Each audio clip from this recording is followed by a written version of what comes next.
Cette patiente est dans le coma artificiel aux soins intensifs de l'hôpital d'Etterbeek-XL. L'équipe infirmière veille sur elle en permanence. C'est un métier de passion, c'est un métier où les infirmières recherchent vraiment la technicité. Vraiment, c'est ce qui est le plus important. Alors c'est un métier difficile, oui. On travaille le jour, la nuit, les week-ends, le soir, on est rappelé quand une infirmière est malade.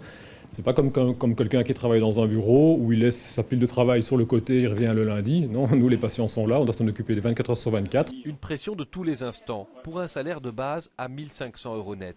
Parmi les moyens de valoriser le métier, le paiement annuel d'une prime d'attractivité. C'était de l'ordre de 3 500 € bruts. Donc dans l'escarcelle de la personne, ça faisait à peu près 1500, 1400, 1500 € net.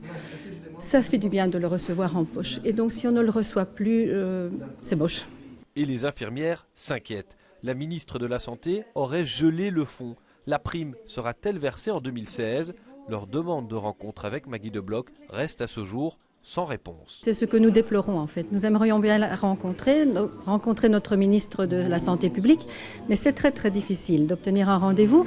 C'est très difficile d'avoir des renseignements concrets quant au devenir de la formation et au devenir des primes. Je pense que oui, le nombre de candidats vers les spécialisations vont diminuer, alors que dans les services, un nombre minimum d'infirmiers porteurs d'un titre est nécessaire pour que le service soit agréé.